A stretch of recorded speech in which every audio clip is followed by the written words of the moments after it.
श्रीनगर में 22 से 24 मई को G20 ग्रुप का इजलास शुरू हो चुका है। दुनिया भर से जो 20 ममालिक आ रहे हैं, यानी दुनिया भर की जीडीपी का 80%, दुनिया भर की ट्रेड का 75%, दुनिया भर की आबादी के 60% को रिप्रेजेंट करने वाले ममालिक और उनके मंदोबीन जब श्रीनगर में मौजूद होंगे तो आपको पता है कि इसका कितना इम्पैक्ट होगा। पाकिस्तान कुछ भी कहे उससे मेरा नहीं ख्याल इंडिया को कोई फ़र्क पड़ता है और ना बाकी कंट्रीज़ हैं उनको कोई फ़र्क पड़ता है, इसलिए कि रोक आप सकते नहीं। ठीक है, आपने थोड़ा बहुत शोर मचा। श्रीनगर को हंगामी बुनियादों पर स्मार्ट सिटी बना दिया गया है। G20 दुनिया की 20 बड़ी मईशतों की तंजीम है और श्रीनगर का मकाम जो मुंतखब किया गया है उससे दुनिया भर को यह पैगाम देना है कि भारत पाकिस्तान पर सबकत ले जा चुका है। ना सिर्फ पाकिस्तान पर बल्कि चाइना को भी एक बहुत बड़ा मैसेज देने की कोशिश की जा रही है। क्या दुनिया भी अब ये चीज को मानने पे मजबूर हो चुकी है कि आने वाला टाइम इंडिया का है? लगता तो ऐसा ही है। तो जम्मू कश्मीर की तारीफ करते हुए कह रहे हैं ना ये स्विट्जरलैंड है,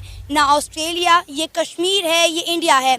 साथ ही साथ इन्होंने श्रीनगर जम्मू कश्मीर में होने वाली G20 मीटिंग के हवाले से हिंदुस्तान की तारीफ भी की। मुबारकबाद देना चाहिए कि 70 सालों के बाद लाल चौक में उसने झंडा लहराया। पाकिस्तान की अनफॉर्चुनेटली बड़े गम से कहना पड़ता है कि कोई हैसियत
G20 का एक बहुत बड़ा इजलास, G20 यानी ग्रेट 20, दुनिया की 20 बड़ी मईशतें श्रीनगर में इकट्ठी होने जा रही हैं। 22 से 24 मई तक ये G20 इजलास मकबूजा कश्मीर के अंदर जारी रहेगा। श्रीनगर इसका मकाम बताया जा रहा है और श्रीनगर को हंगामी बुनियादों पर स्मार्ट सिटी बना दिया गया है।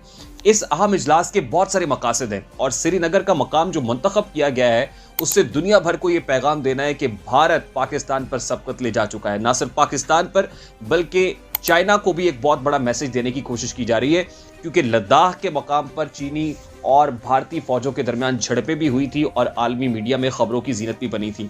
और चीन आपको पता है कि इस हवाले से भारत पर बहुत गुस्सा भी करता है। अब श्रीनगर के अंदर ये होना और वहाँ यूरोपीय ममालिक के मंदूबीन को मदऊ करना, दुनिया भर से जो 20 ममालिक आ रहे हैं, यानी दुनिया भर की जीडीपी का 80%, दुनिया भर की ट्रेड का 75%, दुनिया भर की आबादी के 60% को रिप्रेजेंट करने वाले ममालिक और उनके मंदोबीन जब श्रीनगर में मौजूद होंगे तो आपको पता है कि इसका कितना इम्पैक्ट होगा। इस वक्त G20 की जो सदारत है वो भारत के पास है। इटसेल्फ ये एक बहुत बड़ा माइलस्टोन है जो भारत ने अचीव किया है। G20 क्या है? 1999 के अंदर दुनिया की बड़ी मईशतों का एक ग्रुप बना था G20, जिसका मकसद असल में इकोनॉमिक चैलेंजेस को कॉन्फ्रंट करना था। और 2008-9 के अंदर ये मजीद पजीराई पा गया था, इसलिए कि दुनिया भर के अंदर जो आलमी मईशतें हैं वो डाउनफॉल का शिकार थी। और 2008-9 में इस ग्रुप ने जिस तरह से काम किया वो यकीनन मईशत के डूबते हुए जहाज को बचा लिया था, जिसके बाद दुनिया भर की नजरें G20 के ऊपर थी। श्रीनगर में 22 से 24 मई को G20 ग्रुप का इजलास शुरू हो चुका है। और ग्रुप 20 है क्या? सबसे पहले तो इसके हवाले से आपको बताएं कि 20 का ग्रुप या G20 सन 1999 में कायम किया गया था। तब इसका बुनियादी मकसद आलमी सतह पर मालियाती इस्तेहकाम को यकीनी बनाना था। ये एक ऐसा बैन अल-अक़वामी ग्रुप तस्वुर किया जाता रहा है जिसके रुकन ममालिक के मरकजी बैंकों के सरबराहान और वज़राए ख़ज़ाना आलमी मालियाती पॉलिसियों को तरतीब देने के अलावा इक़्तिसादी तरक्की को यकीनी बनाने की कोशिशें भी करते रहे हैं। G20 को लेकर ये जो आपको मैंने खबर दिखाई बताई, इसके हवाले से आप क्या कहना चाहेंगे जो पाकिस्तानी मीडिया पे चीज चल रही है? देखिए, बहुत टाइम से कश्मीर का इशू जो है वो है बहरहाल पाकिस्तान और भारत के बीच में, जो सॉल्व नहीं हो पा रहा। लेकिन उसमें थोड़ा सा अब हम लोगों को मैच्योर होना पड़ेगा, स्पेशली पाकिस्तान को, कि अगर G20 के कोई इवेंट या कोई भी इवेंट अगर कश्मीर में होता है तो उसमें हमें बोलना नहीं चाहिए और हम कुछ कर भी नहीं सकते। लेकिन बहरहाल एक तरीका है, एक आदत सी है हम लोगों की, वही चीज अब भारत के साथ है कि वो G20 की वहां पर समिट करा रहे हैं और पाकिस्तान की तरफ से शोर मचाया जा रहा है। मगर मेरा ख्याल है पाकिस्तान को ऐसा नहीं करना चाहिए था और इस इवेंट को आराम से हो जाने देते। इसलिए कि रोक आप सकते नहीं, ठीक है आपने थोड़ा बहुत शोर मचा के सऊदी अरब और इसके अलावा टर्की और चाइना को रोक दिया है, मगर उससे भारत को कोई फर्क पड़ता नहीं। अगर 3 कंट्रीज नहीं भी गई तो उनका जो इवेंट था वो तो कंप्लीट हो गया, लेकिन नाम तो हमारा खराब हुआ कि हम बिना वजह शोर मचा रहे थे, जो हमें नहीं करना चाहिए था। आरजू जी, मुझे ये बताएं, आपने बोला भारत को नहीं पड़ता इससे। भारत को फर्क पड़े या ना पड़े, इस टाइम पाकिस्तान को देखना है। पाकिस्तान की इस टाइम जो कंडीशन है, आपको नहीं लगता कि डॉलर 305 हो चुका है, 305 का, और भारत में G20 की मीटिंग हो रही है, वो तो फिर डेवलपमेंट की बात कर रहे हैं। इस टाइम आम पाकिस्तानी के लिए या फिर मेरे लिए या फिर आपके लिए बड़ी खबर कौन सी होनी चाहिए? डॉलर 305 हो गया, ये परेशानी वाली बात है, या भारत में G20 हो रही है, ये परेशानी वाली बात है? देखिए, हम इकोनॉमी के अलावा हर तरफ की बात कर रहे हैं। हम वो 9 मई से भी बाहर नहीं आ रहे।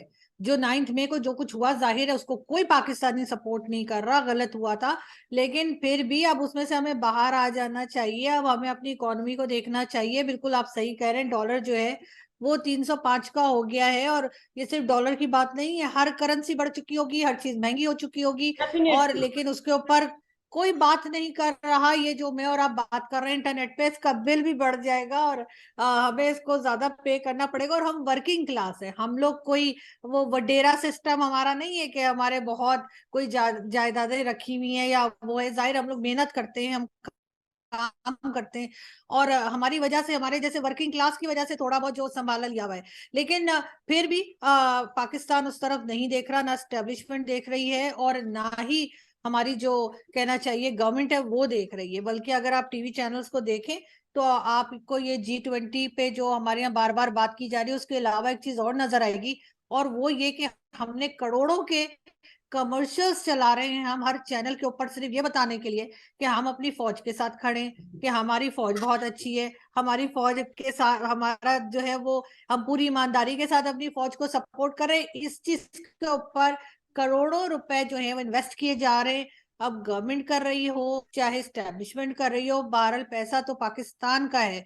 और ना सिर्फ ये, आप जिस शहर में जाएं पाकिस्तान के इस वक्त, लाहौर, कराची, कई लोगों ने जो है वो छोटे छोटे क्लिप लगाए हैं सोशल मीडिया के ऊपर, कराची से भी और दूसरी